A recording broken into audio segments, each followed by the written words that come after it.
Samantalang ikaw ay nakalublob sa kasalanan, gaya ng mga Israelita nung una, konsiderado kang patay. Para iligtas ka ni Kristo, bubuhayin ka. Doon mula sa iyong kasalanan, patay ka, bubuhayin ka niya. 2:1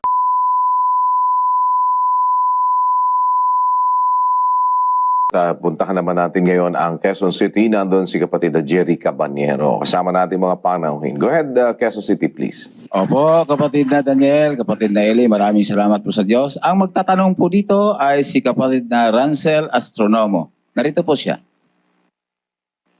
Good evening, Brother Eli. My question is, how will you define salvation? Can you lose salvation? how will I define salvation? I do not have any authority to define salvation. My answer will be based purely on the Bible. Ang salvation ay dalawa ang yugto, kapatid. Dalawa ang yugto ng salvation. Ang unang yugto, ginanap ni Kristo, at ang ikalawang yugto, gaganapin niya pa uli. No? Ang unang yugto ng salvation, nandoon sa Mateo 1 at 18. Ang pagkapanganak nga kay Hesukristo ay ganito.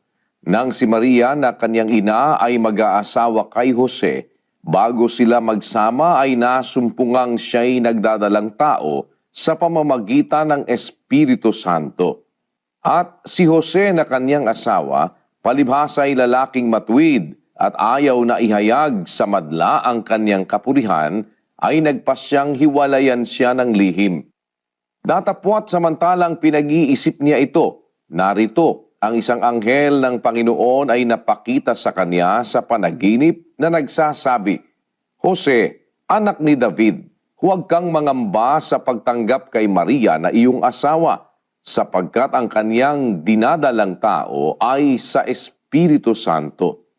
At siya'y manganganak ng isang lalaki, at ang pangalang itatawag mo sa kanya'y Jesus, sapagkat ililigtas niya ang kaniyang bayan sa kanilang mga kasalanan. Ayan. Ang ipinanganak ni Maria, sabi nung anghel, tatawagin siyang Jesus. Ang kahulugan ng Jesus o Yahshua sa salitang Ebreo, ililigtas niya ang kanyang bayan sa kanilang mga kasalanan. Yung Yahshua, ang kahulugan nun, tagapagligtas. Yun ang katumbas ng Gregong salita na Iesu. Katumbas sa Kastilang Jesus at katumbas sa English na Jesus. The word Iesus o Jesus ay tagapagligtas. Nangangahulugang tagapagligtas, kapatid. Jehashua o Yahshua, tagapagligtas. Ang original na meaning niyan ay tagapagligtas sa Grego at saka sa Ebreo.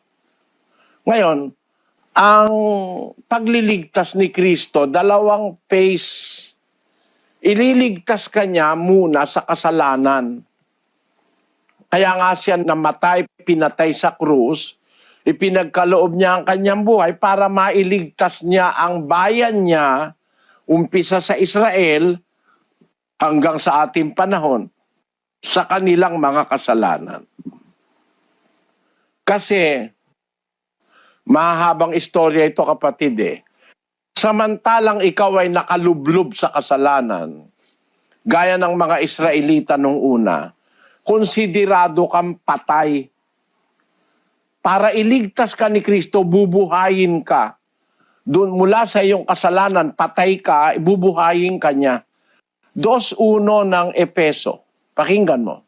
At kayo'y binuhay niya nang kayo'y mga patay dahil sa inyong mga pagsalangsang at mga kasalanan. Yon, kayo'y binuhay niya nang kayo'y mga patay dahil sa inyong pagsalangsang at mga kasalanan.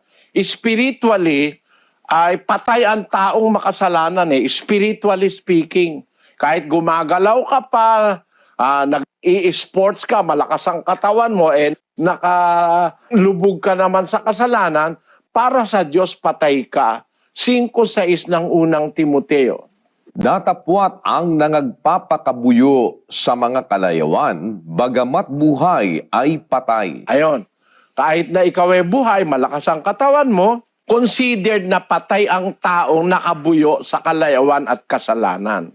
And sabi ni Pablo sa mga unang Kristiyano, kayo'y binuhay niya nang kayo'y mga patay dahil sa inyong mga kasalanan at pagsalangsang.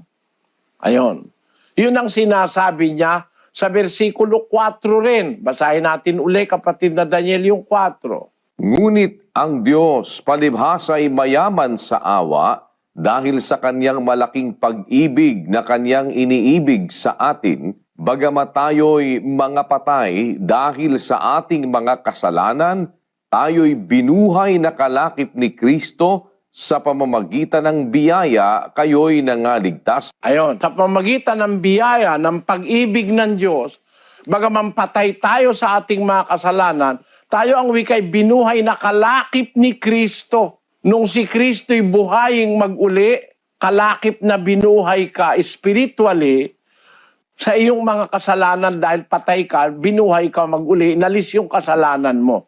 Kaya ang first step ng salvation na ginawa ni Kristo, alisin ka muna sa kasalanan. Yun ang first step.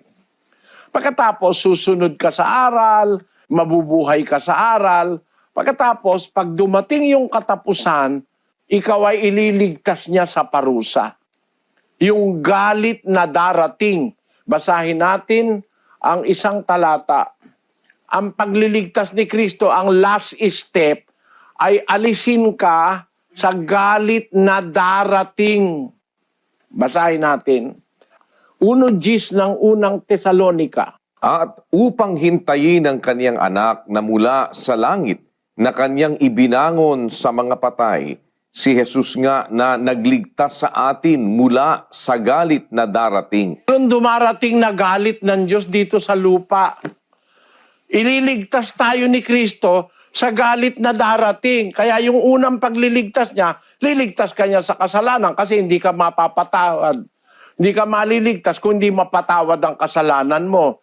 Yung kasalanan natin, tinutubos ni Kristo yon kung tayo'y sumasampalataya. Kaya nga siya nagbubu ng dugo para matubos ang ating kasalanan. Hebreo 9:22. At ayon sa kautusan ay halos masasabi kong lahat ng mga bagay ay nililinis ng dugo at maliban na sa pagkabuhos ng dugo ay walang kapatawaran. Maliban na sa pagkabuhos ng dugo, walang kapatawaran ng kasalanan. Nung mabuhos ang dugo ni Kristo, naglalarawan yun ng pagpapatawad ng Diyos sa ating kasalanan. Kung ikaw ay sumasampalataya at napapasakop ka kay Kristo.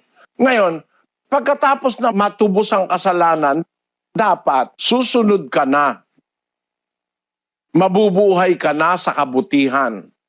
Pero pagka tumalikod ka, abay mawawala yung kaligtasan mo. Pagka ikaw ay tumalikod, 2:20 ng 2 Pedro. Sapagkat kung pagkatapos na sila'y makatakas sa mga pagkahawa sa sanglibutan, sa pamamagitan ng pagkakilala sa Panginoon at tagapagligtas na si Hesukristo, ay muling mahalubiluhan at madaig niyaon, ay lalong sumasama ang huling kalagayan nila kaysa ng una.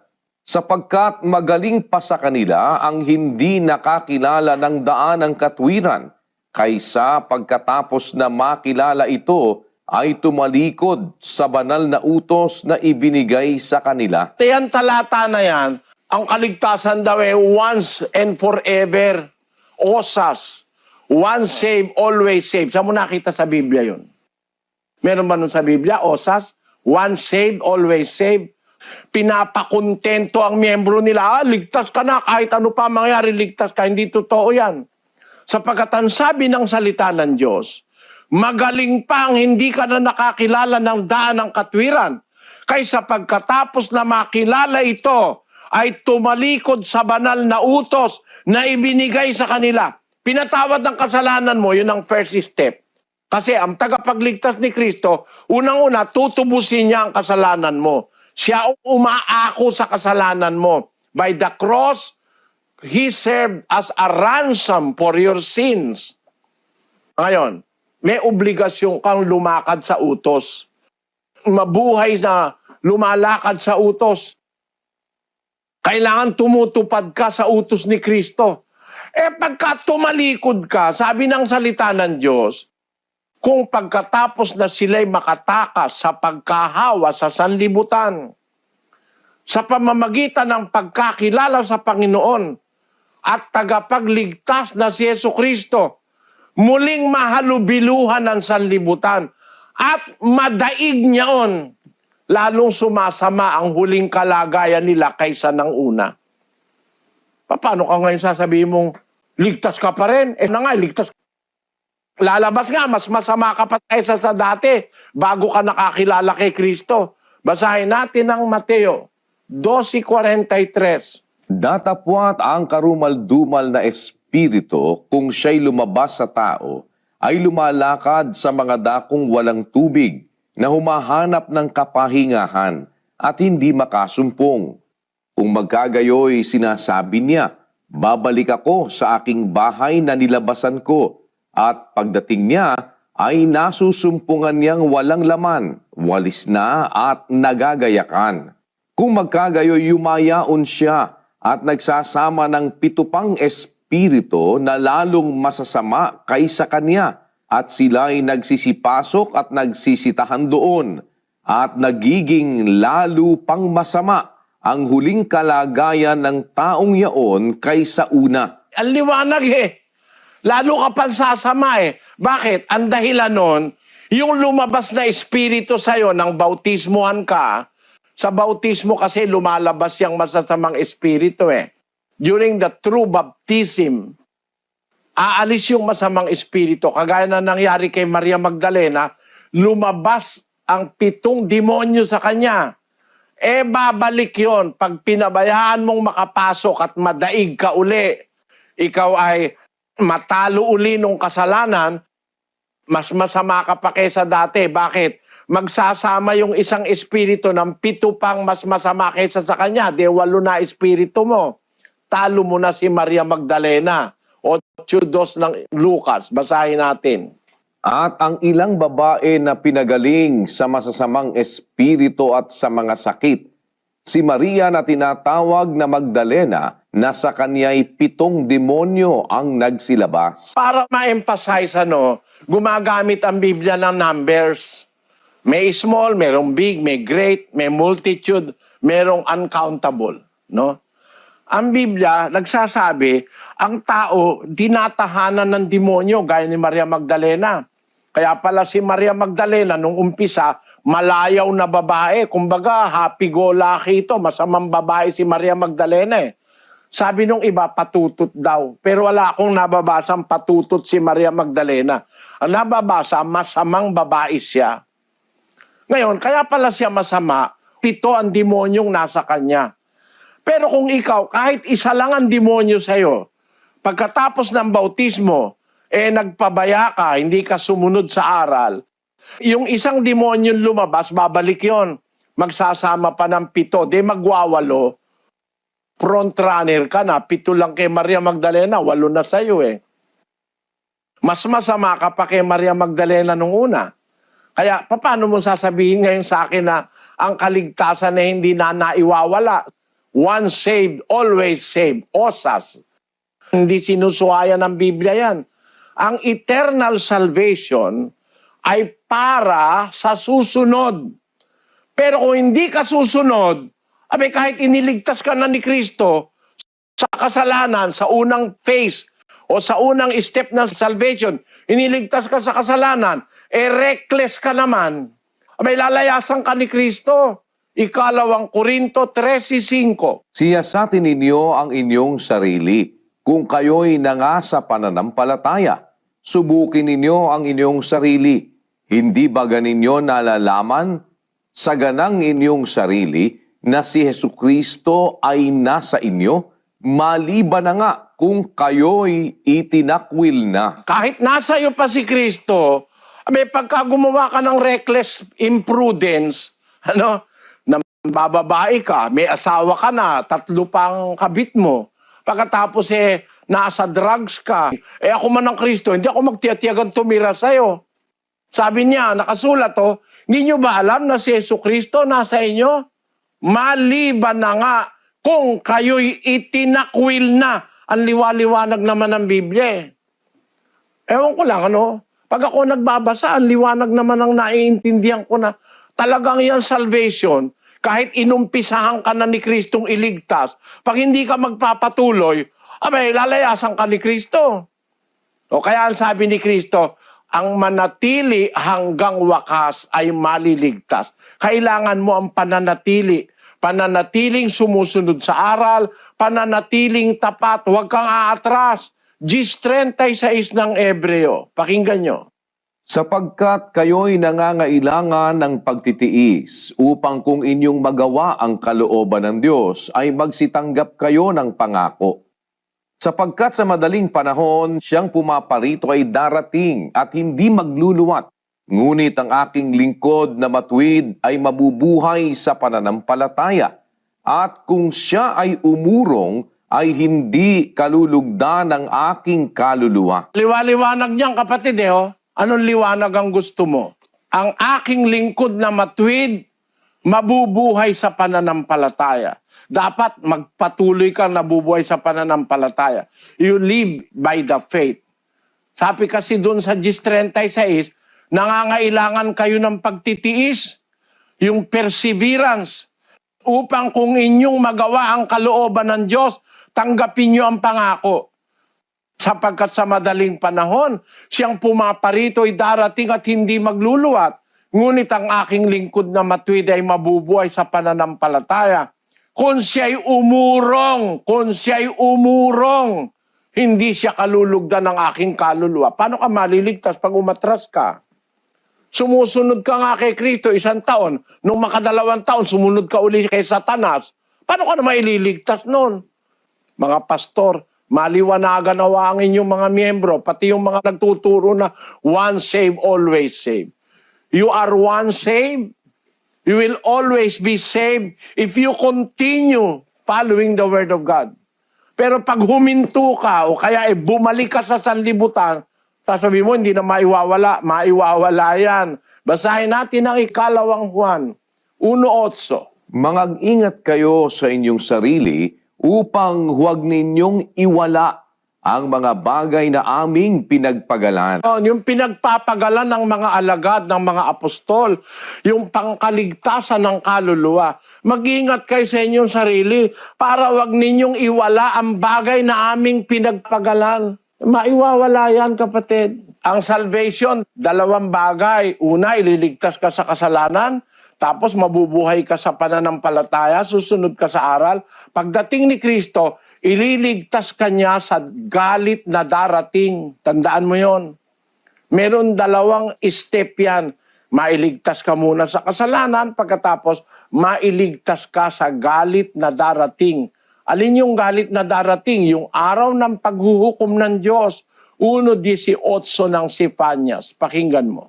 Kahit ang kanilang pilak o ang kanilang gintuman ay hindi makapagliligtas sa kanila sa kaarawan ng kapuotan ng Panginoon, kundi ang buong lupain ay masusupok sa pamamagitan ng apoy ng kanyang paninibugho, sapagkat wawakasan niya, isang kakilakilabot na wakas nilang lahat na nagsisitahan sa lupain. Ayon, maliwanag, kapatid, Darating ang araw ng kapuotan ng Panginoon, the wrath of the Lord. Yung galit ng Diyos, kailangan mo uli si Kristo ron. Pagdating ng galit ng Diyos na yon, ililigtas ka ni Kristo. Kung tuloy-tuloy kang susunod sa Kanya. Pero pag ikaw ay aatras, tatalikod ka, sa banal na utos, hindi ka magpapatuloy ng pagsunod, iiwanan ka ni Kristo, itatakwil ka niya. Itatakwil ka niya. Sa unang kronika, basahin natin ang 28:9. At ikaw, Salomon na aking anak, kilalanin mo ang Diyos ng iyong ama, at paglingkuran mo siya ng sakdal na puso at ng kusang pag-iisip, sapagkat sinasaliksik ng Panginoon ang lahat na puso, at nalalaman ang lahat na akala ng pag-iisip. Kung iyong hanapin siya, ay masusumpungan siya sa iyo. Ngunit kung pabayaan mo siya, kanyang itatakwil ka magpakailanman. Maliwanag, nagtatakwil ang Diyos. Pagka ikaw abusado ka, itatakwil ka niya magpakailanman, sabi kay Solomon. Gayon din ang sabi ni Pablo sa Bagong Tipan. Ang liwaliwanag nung nakasulat. Sabi ni Pablo, hindi nyo ba alam si Jesucristo nasa inyo? Maliban na nga kung kayo'y itinakwil na. Talagang may itinatakwil ang Diyos. Pag abusado ka, reckless ka, hindi ka sumusunod, binabaliwala mo ang kanyang aral, itatakwil ka niyan, sabi ng Biblia. Yun ang sinabi ni Pablo kay Timoteo nung binibigyan niya ng warning si Timoteo na ikay magkaroon ng dalisay na puso at ng magandang budhi na nang ito'y itakwil ng iba, ay itinakwil sila sa pananampalataya. Basahin natin ang 1:19. Naingatan mo ang pananampalataya at ang mabuting budhi na nang ito'y itakwil ng iba sa kanila, ay nangabagbag tungkol sa pananampalataya. Nasa mga ito'y si Himeneo at si Alejandro, na sila'y aking ibinigay kay Satanas upang sila'y maturuang huwag mamusong. Nang itakwil nila ni Himeneo at ni Alejandro ang mabuting budhi at ang pananampalataya, ano nangyari? Sila ang wikay itinakwil, sabi ni Pablo dun sa 19. Nang ito itakwil ng iba sa kanila, nabagbag sila tungkol sa pananampalataya, na sila ibinigay ko kay Satanas. Pinagparayaan na kay Satanas. Wala ng pag-asa kasi. Pag itinakwil mo yung mabuting budhi, itatakwil ka rin ng Diyos. Gaya nung sinabi ni Pablo sa 2 Korinto 13:5. Siguro sapat na muna yan, kapatid na Ransel. Kung kayo po'y interesado sa aral ni Kristo, inanyayahan ko kayo. Hindi naman para umanib kayo, kundi inanyayahan ko kayong makinig para magkaroon po tayo ng ekstrang kaalaman na hindi tinuturo ngayon ng maraming pastor. Yung kaalaman na yon ang magiging guide ninyo sa darating na panahon. Kung ano ba ang relihiyong dapat mong aniban, saan ka ba dapat manatili. Mapag-aralan po natin yan sa ating mass indoctrination sessions. Konti lang yan mag-aral kang abugasya, 10 taong ka nag-aaral Araw-gabi Yan naman po, para matutunan natin ang aral ni Kristo. Inanyayahan ko po kayong lahat, mga kababayan, kapatid na Daniel. Opo, kapatid na Eli. Ayan, at puntahan naman po natin ngayon ang Abu Dhabi.